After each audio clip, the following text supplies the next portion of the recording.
artificial aprender melhor com dados de melhor qualidade, não só em quantidade, mas de melhor qualidade. A gente vai fazer criar o conhecimento, criar os data lakes de forma mais consistente, mais robusta no mercado que se vale de uma tanta falta ainda, né, Cícero? Muito legal, Né, muito bom. Pandolfo, só para completar o que o Cícero falou, e aí ele tem razão total, né? Assim, eu vou dar um exemplo assim que pode parecer básico, mas é para a gente entender esse ponto que o Cícero tocou. A gente pode ter, por exemplo, 1.000 dados de 1.000 obras, tá certo? E pode ter dois resultados completamente diferentes. Uma coisa é você ter 1.000 obras utilizando a mesma tecnologia ou a mesma sequência de produção, o mesmo tipo de material, e você ter 1.000 dados vai ser muito mais rico do que você ter 1.000 dados de 1.000 obras que são feitas de 1.000 formas diferentes. O resultado da inteligência artificial disso é completamente diferente, né? Porque uma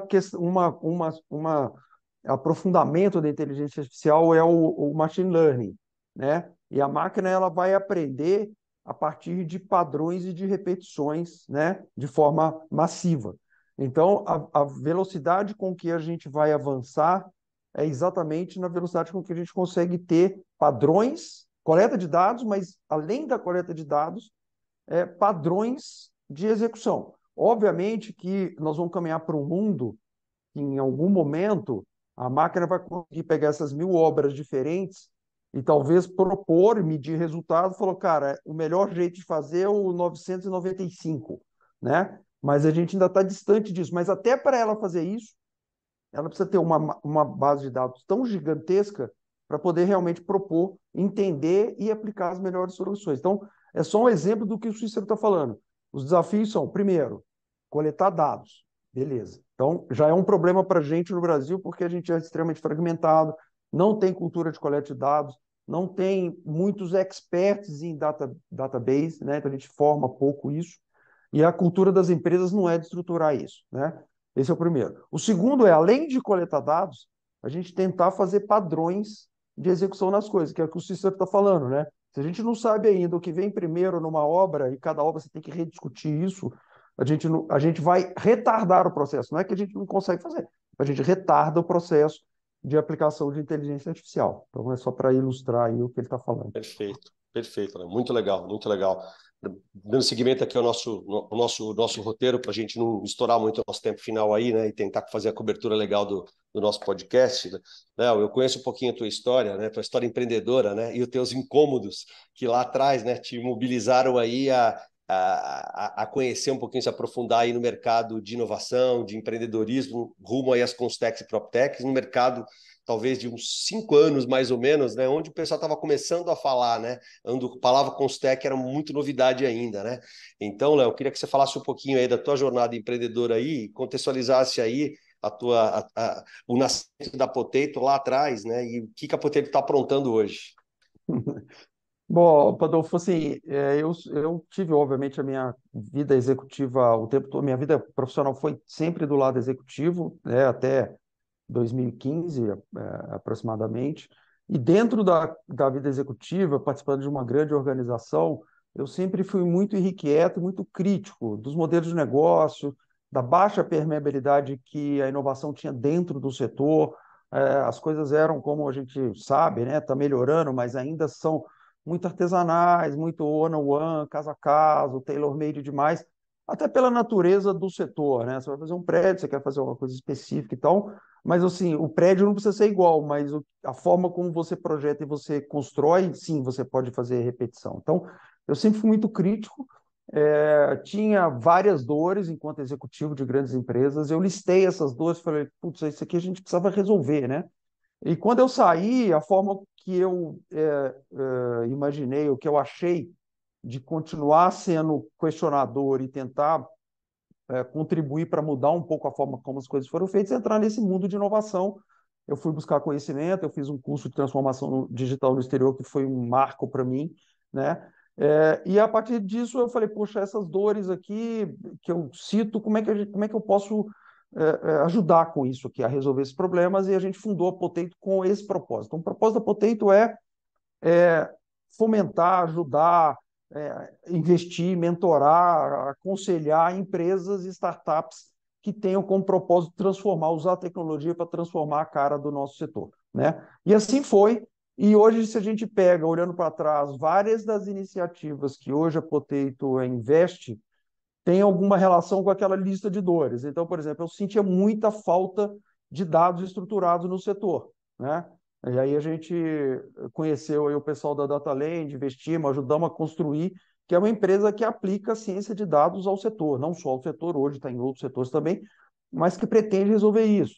A PMais nasceu da dor de fazer o apartamento, terminar o apartamento, né? As consultoras entregam o apartamento no osso, o cliente precisa passar por aquela dor, é uma dor, às vezes o cliente não sabe nem como ele contrata um arquiteto, né?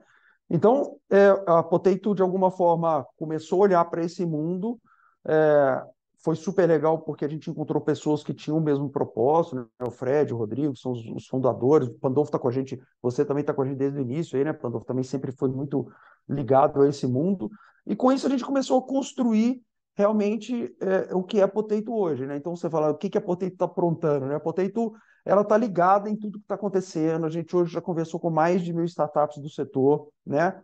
Investimos hoje, nós temos 10 startups, gostaríamos de ter até mais, mas o propósito é esse, quer dizer, a gente tenta identificar, primeiro, tendências, e depois startups, de alguma forma, tenham modelos que transformem, né? De alguma forma transformem a forma de fazer as coisas. Esse é o nosso propósito e é atrás disso que a gente está o dia inteiro, né? Então, a gente tem aí, realmente, eu diria, quase que uma missão de tentar fomentar esse mundo de inovação dentro do setor da construção.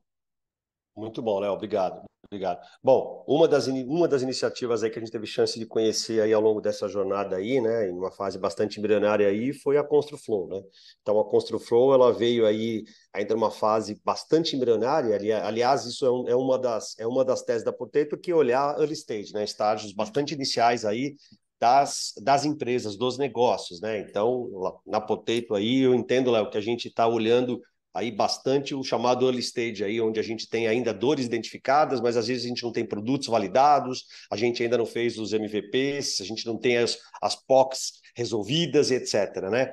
É Então, isso mesmo, Pandolfo, é bem lembrado, quer dizer, como é que a gente imagina? A Potato, ela se posiciona como o smart money mesmo, né? Não é o smart money para inglês ver. A gente quer, além do money, a gente quer ter a parte smart, que é o nosso conhecimento, nossa experiência, a nossa visão, que tem a visão do mundo, né, de construção, mas que a gente está aprendendo todo dia também dentro do mundo de inovação e de startups. Então, é um aprendizado contínuo e o que a gente pretende é levar isso para as startups que estão com a gente.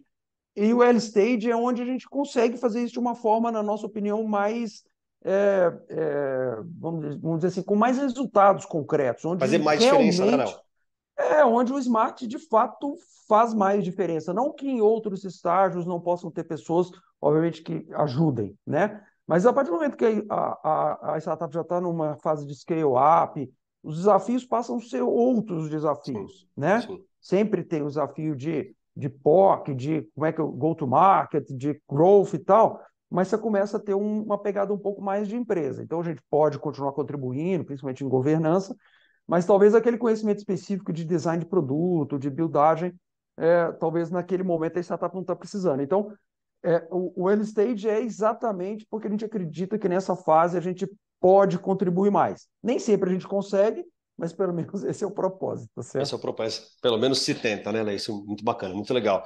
Cícero, você, cara, você é um empreendedor. Você um dia identificou uma dor, um determinado momento da experiência profissional e decidiu, falou, vou pegar essa história aí e vou transformar isso num business para resolver, de forma que ninguém está resolvendo, de forma adequada, com uso de tecnologias, com velocidade, com eficiência, né? E aí acho que talvez foi um dos propósitos da ConstruFlow, né? Conta um pouquinho para nós aí essa tua jornada empreendedora aí, cara, de quando você trabalhava no mundo corporativo, vamos chamar assim, né? Você trabalhava no escritório, eu conheço um pouquinho a tua história, e você pegou, começou a identificar e aí? Daí a você se mexer a montar o teu negócio, como é que foi? O Pandolfo começou. eu sou engenheiro, comecei como engenheiro de obra e a indignação lá em 2010, 12, de realmente receber projetos ruins e ter que executar. E um dos itens até que o Léo falou, né, a questão de onde está o histórico. Então, o histórico não, o engenheiro resolve o problema na obra e não passa o histórico para mais ninguém. Esse é o know-how dele e é muitas vezes assim que ele consegue fazer outros empreendimentos porque ele tem um know-how gigantesco. Isso me incomodava. Eu queria que alguém me passasse o know-how, que seja em livro, que fosse na época em pendrive, em qualquer coisa. Eu não queria passar durante 3 anos, tendo que passar um ciclo inteiro do empreendimento para aprender as coisas. E a gente criou a nossa primeira empresa, então, em 2014, que é a Projeta BIM, que fazia já a modelagem e compatibilização de projetos em BIM. E a gente também, ao mesmo tempo, dentro da Projeta BIM, a gente criou uma plataforma para apresentar os nossos relatórios de compatibilização para os clientes. E aí, em 2021, na pandemia, a gente resolveu transformar esse produto interno de uma outra empresa na ConstruFlow. Então, nascemos em março de 2021. Em seguida, a gente conseguiu o investimento de vocês, bem early stage, como vocês falaram. Quero aproveitar e salientar, acho que uma das características muito interessantes de ter um investimento e de vocês um diferenciado nessa parte early stage é a sinceridade que vocês sempre tiveram. Eu acho que isso é um ponto muito interessante que muitas vezes falta nesse meio inicial de uma startup. A gente recebe muito tapinha nas costas, não vai dar certo, vai lá. E muitas vezes eu vinha muito empolgado para vocês contando a minha história e eu tomava um corte, não vai para esse lado. E isso é muito bom. A gente precisa tomar esses cortes no início e esse direcionamento no início, porque senão a vontade é de resolver o mundo logo no início, né? Então é muito legal essa questão do foco que vocês nos deram desde o início, sempre foi bem importante. Então a gente criou uma plataforma para fazer gestão de erros de projetos e antecipar esses erros, então, com um grande histórico, antecipar esses erros e diminuir os erros que fossem gerados lá na obra e que tivesse um custo muito maior. Então, hoje a gente tem quase 300 mil erros dentro da nossa base e, com isso, a gente consegue ajudar os nossos clientes a antecipar esses erros de projetos e diminuir os erros que acabam acontecendo lá no canteiro, que ele tem um custo normalmente muito mais alto. Então, esse é o propósito da ConstruFlow. Muito bacana, Cícero. Então, teoricamente, lá atrás, né, puxando aí há 10 anos, 9 anos, 8 anos, alguma coisa assim, se você tivesse a ConstruFlow, alguém te oferecendo o serviço da ConstruFlow para você, você ia estar mais feliz, né?